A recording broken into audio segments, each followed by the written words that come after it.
Hi, and thanks for hitting the snooze button. I'm Neil Headley. I'm going to introduce you to Sharon Handy, one of the most boring women in America. A woman so boring, in fact, that tens of thousands of people all over the world fall asleep to the sounds of her voice every week. Yeah, Sharon is not a boring person.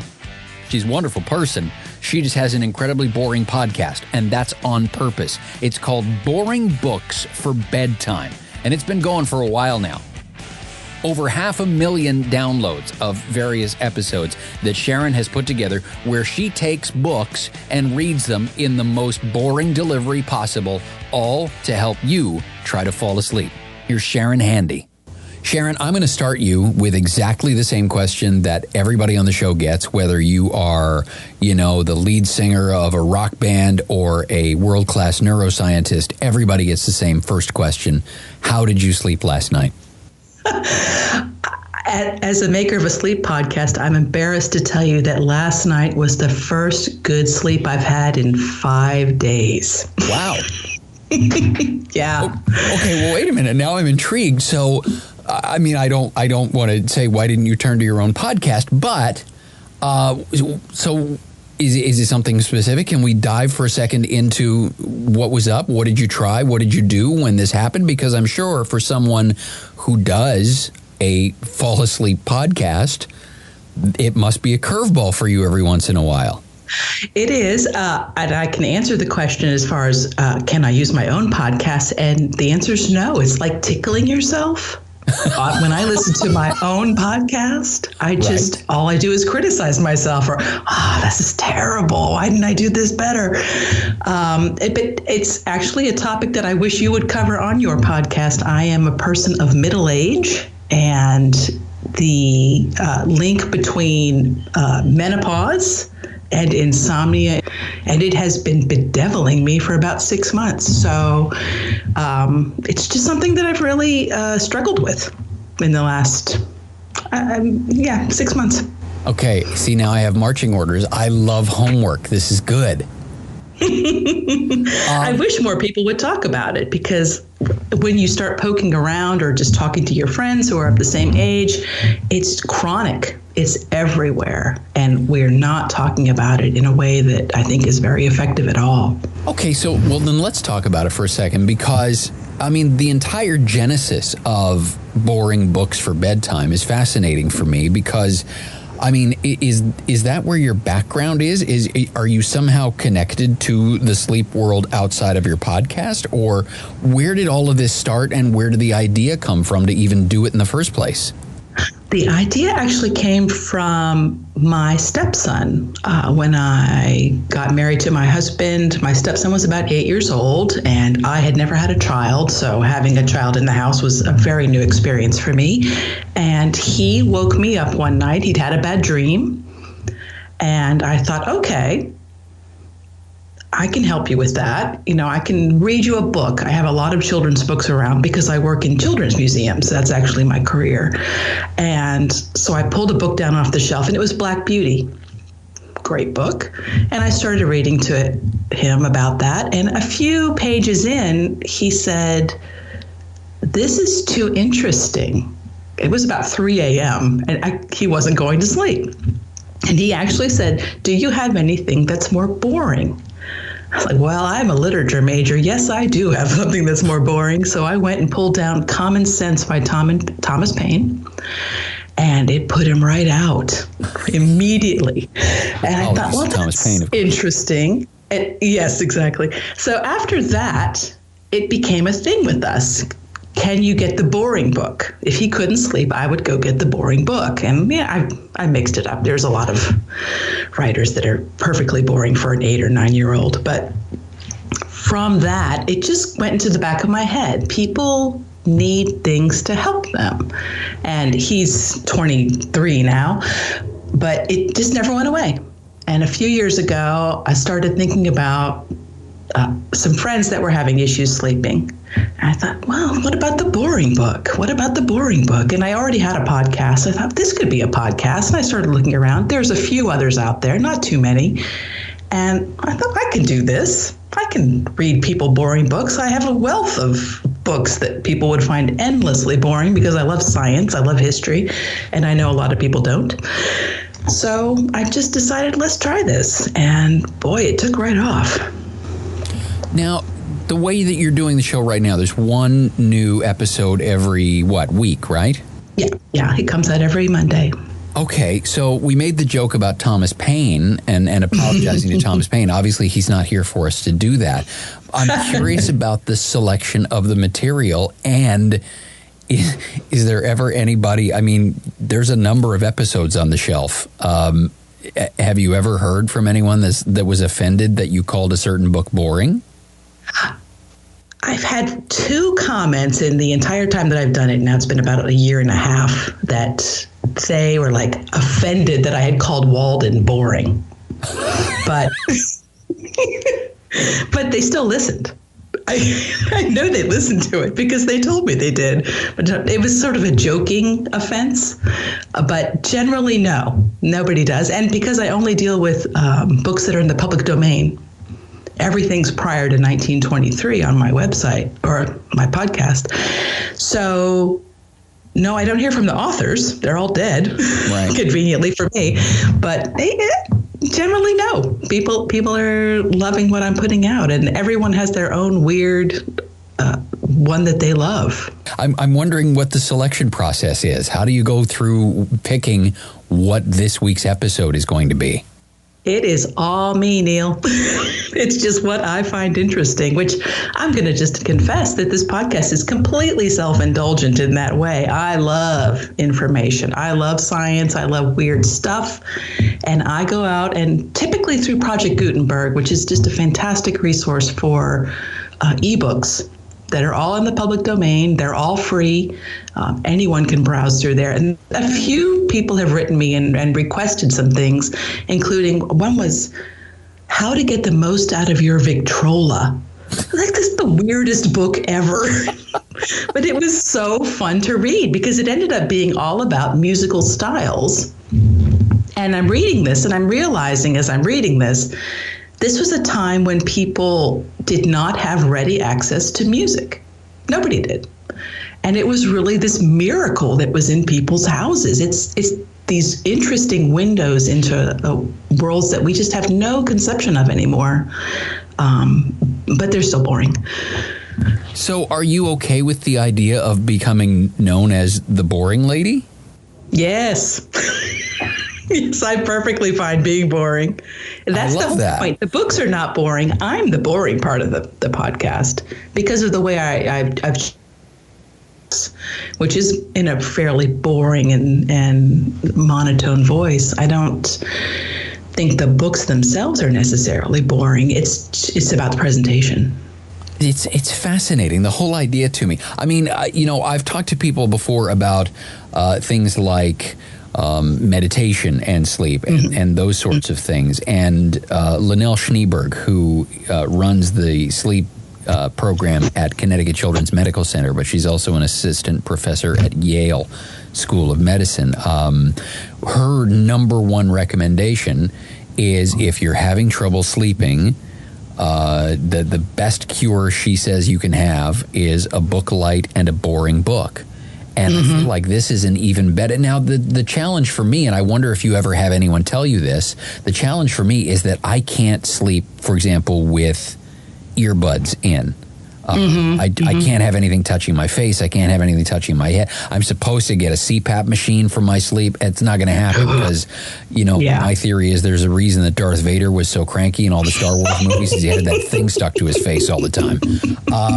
So I would find an interesting challenge in going through and making your podcast my nightly go-to.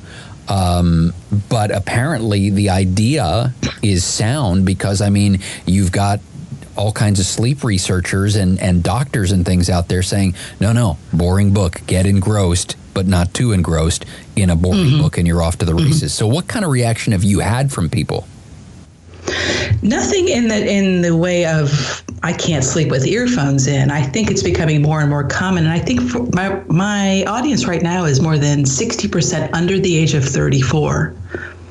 And I think for that particular population, the concept of wearing earphones pretty much all the time is much more natural than it would be for even someone my age, although I do wear earphones a lot. I think it's interesting that having become a podcaster who records out of my house, I have never been more aware of how noisy the world is. Right. And it gets increasingly noisy all the time. I didn't know until I started recording that my house is under 5 different airport flight paths. And it's just constant noise. And more I'm seeing people sort of plug in, put the phones on, and we pretend that we're not aware of these environmental noises. You know, we all say, oh, I don't hear that. I think we hear it all the time. We just don't acknowledge it consciously. And putting those earphones on creates this bubble that people can say, you know, maybe it's just a little too self-reflective, but I think it's partly defensive when we're in a world that has just become so loud. So I don't know. I think for a lot of my audience, the idea of just plugging in and tuning out is completely natural. It's just become second habit. I envy my wife. We have a deal where for the first X number of hours every night, in an effort to help her sleep, she goes with earplugs, and it's up to me to sort of, you know, keep the baby monitor on so that if anything goes horrendously wrong, I'm the one that wakes up to take care of it in the middle of the night, and she doesn't have to worry about it because then she's on her own after I leave for work at 3 a.m.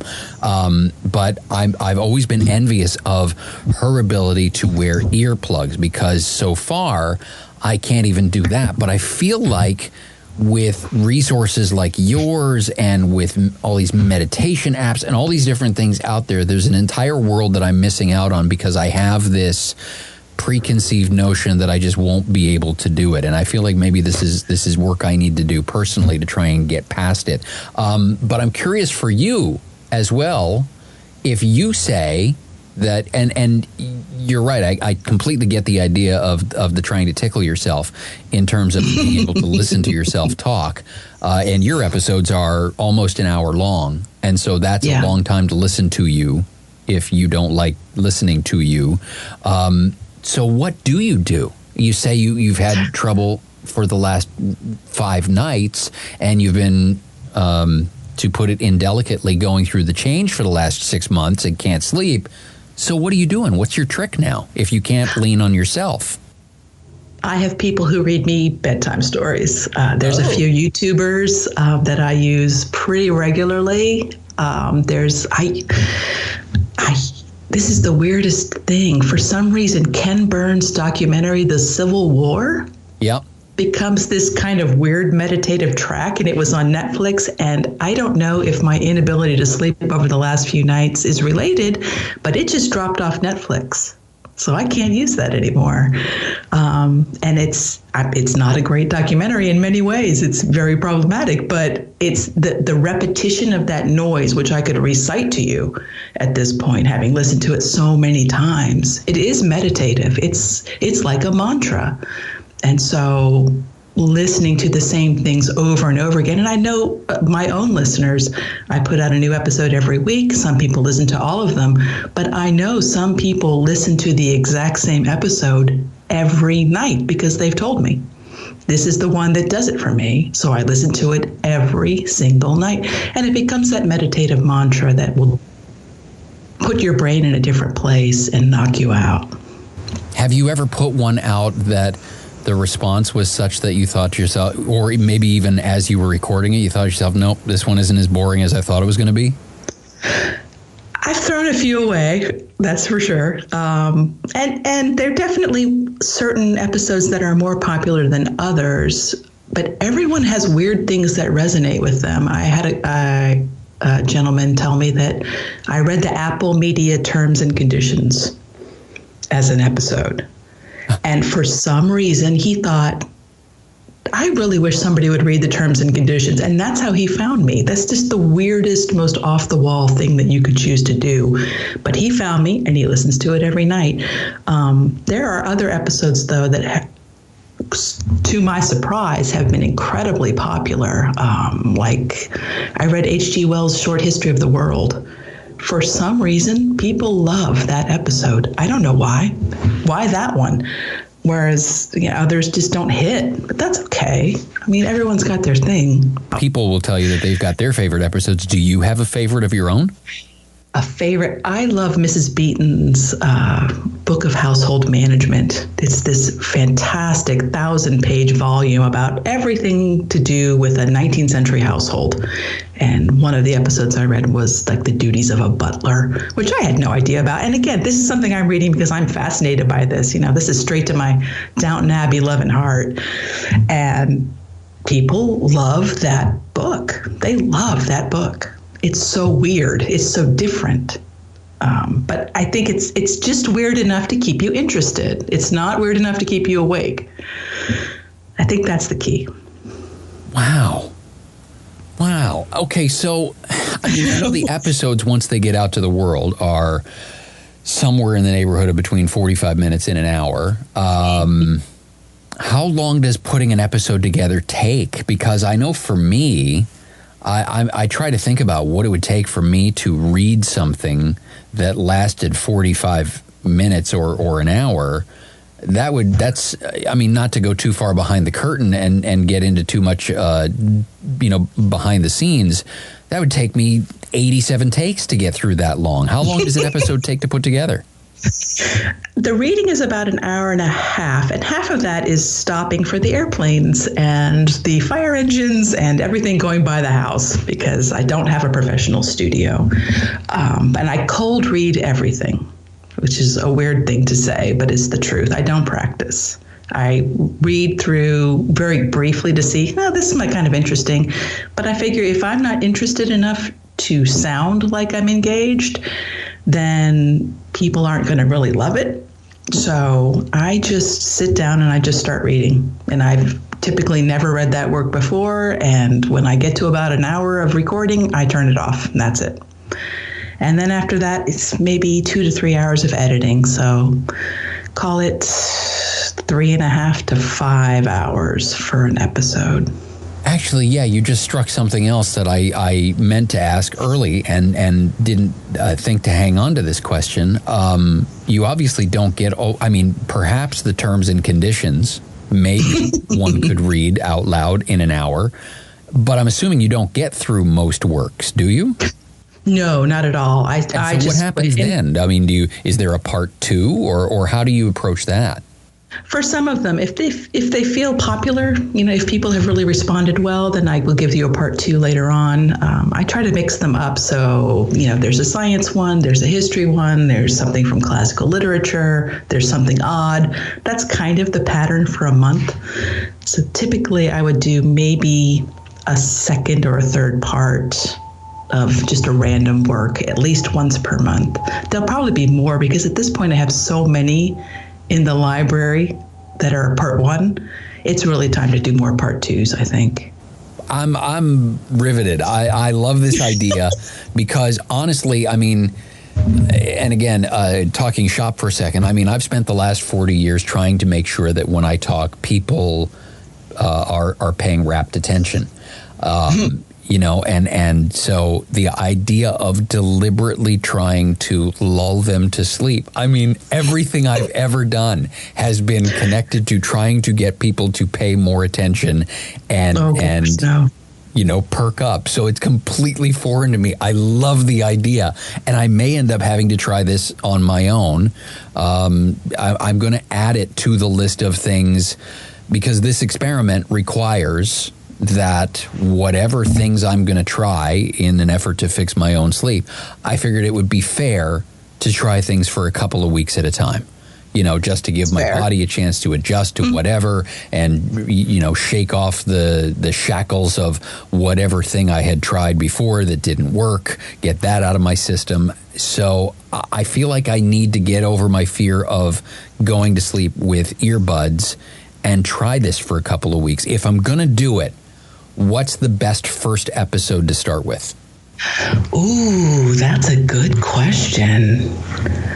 Let me think. But while I figure this out, I'm going to also tell you that I will email, or you can find on Podchaser. I put together a list of 16 different possible podcasts, because I know, my voice is my voice, and the way I read is the way I read. It doesn't work for everybody, and that's fine. There are other podcasts out there that you might find much more interesting for yourself. So I have a list called I Need Sleep that has 16 different options on it for you. You might want to take a look at that. I did On the Origin of Species by Charles Darwin just a few weeks ago, and I really liked that one. Okay, it's I feel way more boring than you think it is. I'm starting to put a playlist together in my head now of you, because if you're telling me Darwin, okay, Darwin has to be, and I'm really tempted, and I may put a special link specifically to this one episode. The terms and conditions one just fascinates me. It was so funny. Because you may be the only person on the planet that has read all the way through the terms and conditions. Well, probably, yeah. Media purchase terms. They probably take that into account when they're writing it too. I assume that 3/4 of the way into the terms and conditions on stuff, there's probably an F-bomb. There's probably quotes of lyrics from songs, because they think to themselves, no one is going to read this far. Exactly, and it's very repetitive in the way that all legal contracts are, which I think is one of its great selling points, is something to fall asleep to. If you want the most popular episode I've ever done in terms of listeners, it's called The Coming of the Fairies, and it was written by Sir Arthur Conan Doyle, Mr. Sherlock Holmes. Yeah. And it is a true story of his attempt to prove that some photographs of fairies were real. And it's boring. It's both boring and completely riveting. It just treads that fine line of what? Do you ever find yourself getting carried away and losing track of the fact that you're supposed to be boring people? It can be a little difficult. It's hard to keep that tone, that cadence, just kind of quiet, that storytelling cadence. But that one was difficult, because I'm reading this book and thinking, this entire book is about delusion and being a critical thinker, and it's the most fascinating book. People love it. It blew away every number I ever had as far as downloads go. Wow. And there's a part 2 on that one. There is a part 2. So see, I think part 2 is going to be your next frontier here. I'm excited. I have to clear the decks of the other things I'm trying at the moment, but I have to slot boring books for bedtime in and experiment with this for a couple weeks, and I'll let you know how it goes. I mean, that's the whole thing, is every time I try one of these ideas that are supposedly going to help me sleep better, I let everybody know how it worked, and I'll make sure to clue you in on this as well. Sharon, I'm so glad you had time for this tonight, and I don't know what to do about your sleep problem. I tell you 2 things. Stay tuned. If there's room for me in your podcast subscription list, maybe you can stumble upon the same answers that I'm stumbling upon. But the other thing I'll tell you is that now that you've sort of pointed me in this direction, you're right. I need to do an episode that has to do with menopause and sleep issues, because we haven't tackled it. You're right. It's not spoken about enough. And it's just funny how many different flavors of insomnia there are, and how many different reasons there are why people are having trouble sleeping. But that's a big one, and you're absolutely right. I need to jump on that. So thank you for the homework assignment. I appreciate it. Oh, please. When I really dug into the issue after I started the podcast, and just realizing how many people are so troubled by this, what seems to be a simple problem. I can't sleep. It's a shocking amount of people, and it's growing every day. So for many different 7 reasons. billion people on the planet, and the one thing we all have in common is that we sleep. So, or don't. Somebody should have an answer to this, you would think. But thankfully, it's people like you that are making it easier for a whole ton of them. And my job is to make sure that more people find out about what you're up to, because I love it, and I need to try it myself, because it sounds fascinating. And again, terms and conditions, that will be my second episode right after Darwin. That's going to be among the first times in world history that sentence has been uttered, but there it is. Sharon, thank you for making time for this tonight. Thank you so much, Neil. I really appreciate it. There you go, Sharon Handy from Boring Books for Bedtime. Links to the podcast and everything else you need to know, not only in the show notes, but also on our website at thesnoozebutton.com. Something crossed the radar this week before we wrap the show that I wanted to bring to your attention. And in fact, it's prominent enough that I thought we should preempt the panel of experts and another sleep question from our audience this week. That feature will return on next week's show. However, I wanted to bring this one to your attention because it popped up. If you follow us on the socials, you might have seen this story already. Get Your Snooze On is our handle on Instagram, Twitter, and Facebook. And particularly on Twitter and Facebook, we are constantly pumping out information about different sleep studies that have happened, new products that are out there that have caught our attention, usually for the worst, and various other ideas going around in the sleep world. And so this one popped up, and I wanted to let people know about it because the media in the town where it happened hasn't spotted one wrinkle of the story that I think is significant, but no one else seems to. And so it has gone largely unobserved. The story comes from Toronto, Canada. And it involves the Toronto District School Board, who trumpeted this week an amazing achievement that they have found a way to save $2.5 million a year on busing expenses, which sounds like a terrific thing. We're all for having people save money and maybe being able to funnel that money back into educating our kids. We love that idea. Here's, however, what the Toronto District School Board has done. They've decided that the best way to save the couple of $1 million is by staggering the school start times. Staggering school start times means that some of the schools are going to be starting later. However, several are going to be starting significantly earlier. Some of the start times have been bumped back half an hour, even 35 minutes. I believe I saw at least one entry on the revised schedule that has the school bumping back their start time by 40 minutes. This while all over America, school districts are either implementing or seriously examining pushing school start times later.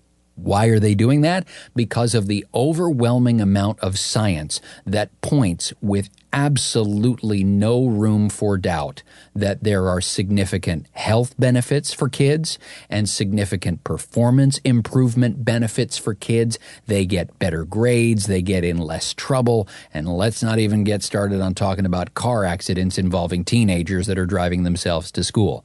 Now, much of the research about melatonin production and circadian rhythm has to do with teenagers and prepubescent kids who are going through all kinds of hormone changes involving melatonin and their circadian rhythms. But you've got educators all over America and sleep scientists that are saying it would be irresponsible of us to continue to send our children to school at a time that is just not wired for their bodies. They do not work the same way that we do, and you can't just turn to a child and say, suck it up, wake up a half an hour earlier, that's life. You can't do it. So they, including the state of California, the entire state, bumping school start times later and phasing in the changes over the course of 2 or 3 years because they recognize that making wholesale changes to families' schedules would take time to adjust to. The Toronto District School Board is changing school start times, some of them earlier by as much as half an hour or more. And by the way, it kicks in September. Good luck navigating that one, Mom and Dad. You do the math on that one, because I don't get it. Our website, thesnoozebutton.com, if you want to find links for the show notes from this week's episode for Sharon Handy and boring books for bedtime. Also, links there for our contests page, details on how to get your question in front of our panel of sleep experts, a super easy way to rate and review the show, and pass on links to friends so that you can share this with a friend that you know that's having problems with their sleep. You can also leave us your feedback there. You can get the links to all our social media profiles, and if you're so inclined, you can keep the show running and keep it commercial free with a donation on our glow.fm page as well. But all the details are there on our website, thesnoozebutton.com, where you'll also find a link to our other podcast called The Snooze Button Express. If you're crunched for time but you love the information, an edited down version that takes this entire conversation and hacks it way down to there's only 9 minutes left. It's called The Snooze Button Express, and like this one, it comes out every Monday. Until then, my name's Neil Headley. Hey, get some sleep, would you?